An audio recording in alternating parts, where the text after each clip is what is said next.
రోజు ఒక auto driver ఖర్చు ఎంత ఉంటది? 2 పాయింట్లు కూడా ఛార్జింగ్ పెట్టి ఉంచినారు.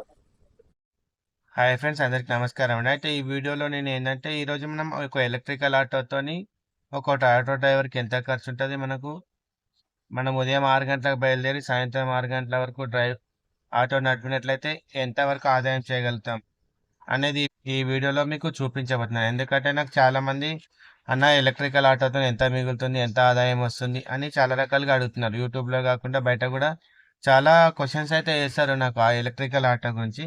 ఈరోజు ఆ డౌట్స్ అన్ని ఈరోజు నేను క్లియర్ చేయబోతున్నాను. ఇప్పుడు నేను ఉదయం 6 గంటలకు బయలుదేరిన ఒక డ్రాప్ కంప్లీట్ అయింది. టైం 7 అవుతుంది. అయితే ఎంత వచ్చింది చూపిస్తా చూడండి.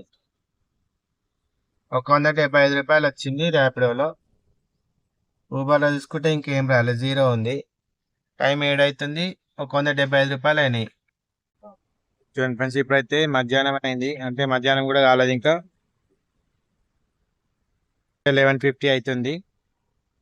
ఇప్పుడైతే టీ తాగుతున్నా. మార్నింగ్ నేను టిఫిన్ చేయలేదు కానీ ఇప్పుడు టీ తాగుతున్నాను. అంటే ఈరోజు మనం చూద్దాం అనుకున్నాం కదా, ఈరోజు ఒకరోజు ఒక ఆటో డ్రైవర్ ఖర్చు ఎంత ఉంటుంది, ఎంత ఇన్కమ్ వస్తుంది. ఈరోజు మండే కాబట్టి కొంచెం బుకింగ్స్ మంచిగా ఉన్నాయి. ఈ టైం వరకు నాకు 800 అయినాయి. అంటే మార్నింగ్ 6 గంటలకు వచ్చినా ఇప్పుడు 800 అయినాయి. నేను మ్యాక్సిమం ఏంటంటే చిన్న చిన్న డ్రాప్స్ చూజ్ చేసుకుంటా, 10 కిలోమీటర్ లోపల ఉన్నాయి. ఆ రకంగా ఈ టైం వరకు నేను 800 చేయగలిగిన. మధ్యాహ్నం 2 గంటలకు అట్లా మనం లంచ్ చేసి ఈవినింగ్ 6 గంటల వరకు ఎంత అయితే చూపిస్తా. చూడండి, ఇప్పుడు మధ్యాహ్నం 1 అవుతుంది. అంటే ఇంకా 10 నిమిషాలు తక్కువనుంది. 12:44 అవుతుంది. నా ఆటోలో ఇప్పుడు ఛార్జింగ్ 30% ఉంది. ఇప్పుడు తినే టైంకి మనం ఛార్జింగ్ పెట్టేసుకుంటే 2 పనులు అయిపోతాయి. కానీ ఛార్జింగ్ పాయింట్ చూడండి, నాకు 1/2 కిలోమీటర్ దూరంలోనే ఉంది. క్లియర్ అది చూడండి, 1/2 కిలోమీటర్ దూరంలో ఉంది. ఈ ఛార్జింగ్ పాయింట్కి పోదామంటే ఇట్లా అక్కడ యూనియన్ కొట్టినాం అనుకో, అక్కడ 2 పాయింట్లు కూడా ఛార్జింగ్ పెట్టి ఉంచినారు. ఇక్కడ బాచుపల్లిలో ఉంది కదా, పెట్టేసుకొని ఇక్కడ తింటే ఛార్జింగ్ అంత ఇప్పుడు ఛార్జింగ్ కావడానికి మనకి ఒక 2 గంటలు పడుతుంది. ఆ 2 గంటల్లో కూడా తినడానికి టైం కేటాయించుకొని తినేసి 2 వర్కులు కంప్లీట్ అయిపోతాయి అనుకొని ఇక్కడ వరకు వచ్చినాను. ఇక్కడ వరకు వచ్చిన తర్వాత ఇక్కడ ఎవరో జస్ట్ ఇప్పుడే పెట్టినట్టున్నారు ఒక 15 నిమిషాలు. నేను అక్కడ ఉన్నప్పుడే చూసుకొని వచ్చిన, ఇక్కడ ఒక 15 నిమిషాల ముందర పెట్టినట్టున్నారు. ఇప్పుడు నాది ఏంటంటే ఆప్షన్ పోతే ఇప్పుడు సికింద్రాబాద్ వెళ్ళాలి, లేదా ఇంకొక ఛార్జింగ్ పాయింట్ ఎక్కడ ఉంది నియర్ బై అంటే ఇక్కడ పటాన్చేరు దగ్గర ఉంది. అటన్నీ వెళ్ళాలి. ఇప్పుడు అటు సైడ్ బుకింగ్ వచ్చిన వరకు వెయిట్ చేసి అటు వెళ్ళాలి. అంటే మనం ఒక టార్గెట్, నేను చెప్పేది ఏంటంటే ఒక టార్గెట్ పెట్టుకున్నాం అనుకో, దీంతో మనం అనుకున్నంత టార్గెట్ చేయలేము.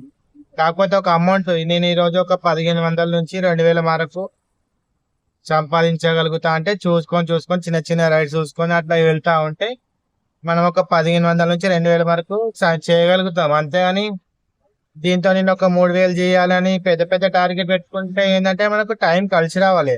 కలిసి వస్తేనే మనం చేయగలుగుతాం. చూడండి, ఇప్పుడు టైం ఎంత అని చూపిస్తా. 7:40 అవుతుంది. అయితే ఈరోజు ఎంత అవుతుందో చూద్దాం అనుకున్నాం కదా. ఊబర్లో వచ్చేసి 1470 రూపాయలు, 900, అంటే మొత్తం 2300 అయింది. అంటే నేను నైట్ రావడానికి చీకటి అయింది కాబట్టి కరెక్ట్ రికార్డ్ కాలేదు. అందుకని పొద్దున్న దాన్ని క్లియరేషన్ పొద్దున్న మళ్ళీ రికార్డ్ చేస్తున్నా. అయితే నిన్న చేస్తే పొద్దున్న 6 గంటల నుంచి నైట్ 7:30, అంటే మధ్యలో 2 గంటలు ఛార్జింగ్ పెట్టినా కాబట్టి మనం 14 గంటలు వర్క్ చేస్తే ఎంత వచ్చింది, 2300 వచ్చింది. అందులో మనం డైలీ ఖర్చెస్ చూసుకుంటే పొద్దున్న టీ తాగినా, మధ్యాహ్నం టిఫిన్ అయితే చేయలేను, మధ్యాహ్నం లంచ్ చేసిన, అంటే ఇంటికి వచ్చేసినా కాబట్టి లంచ్ మనం బయట చేస్తే 100 రూపాయలు అనుకోండి. నేను బయట చేద్దాం అనుకున్నా కానీ నాకు అక్కడ ఛార్జింగ్ పాయింట్ దగ్గర ఖాళీ లేకుండా కాబట్టి ఇట్లా కూడా ఇంటికి వస్తున్నా, ఇంటికి చేసిన, అంటే ఖర్చు ఒక 100 రూపాయలు అనుకోండి. నా ఆటో ఫైనాన్స్ ఒక 40, ప్రతి ఒక్కరికి ఆటో ఉన్నాక ఫైనాన్స్ అయితే కంపల్సరీగా ఉంటుంది. లేని వాళ్ళ విషయం వేరే కానీ ఉంటుంది. కాబట్టి నా ఆటో ఫైనాన్స్ 12,000 ఉంది. సో 400. మళ్ళీ ఛార్జింగ్ చేసుకోవడానికి బయట ఇంట్లో కలిపి ఒక 200 ఖర్చు అవుతుంది. మనకి ఇంకా అదర్ ఎక్స్పెన్సెస్ వేరే ఏమన్నా మెయింటెనెన్స్ అయితే 100% ఉంటుంది కదా ఫ్యూచర్లో. కాబట్టి ఒక 100 రూపాయలు ఖర్చు తరుగు తీసేద్దాం. అంటే మొత్తం 800 ఖర్చు అవుతుంది. ఇప్పుడు 2300 నుంచి 800 తీసేస్తే మనకి 1500. అంటే నేను దగ్గర 14 గంటలు కష్టపడితే 1500 వరకు వచ్చినట్టు.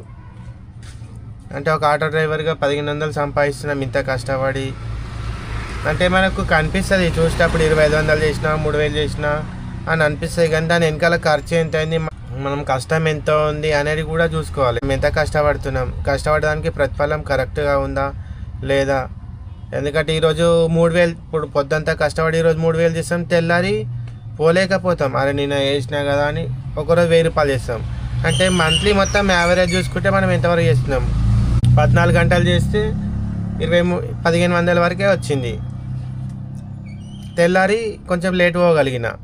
అదే యావరేజ్గా 2000 చేస్తే డైలీ రెగ్యులర్గా కరెక్ట్ డ్యూటీ లెక్క అంటే 6 to 6 ఒక 100-200 తక్కువ వచ్చినా కూడా 6 గంటలకు ఇంటికి వెళ్ళిపోయినాం అనుకో, ఇంట్లో ఏమైనా పనులు ఉంటాయి చేసుకొని. ఇప్పుడు నేను నైట్ లేట్ అయింది వచ్చేసరికి ఏం కనీసం వీడియో కూడా రికార్డ్ చేయలేను, దాన్ని ఎడిట్ చేయడం మళ్ళీ ఒక 2 గంటలు పడుతుంది నాకు మొత్తం ఎడిట్ చేయాలి, వాయిస్ ఓవర్ ఇవ్వాలి, అంతా చేయాలంటే అది కూడా చేయలేకపోయినా.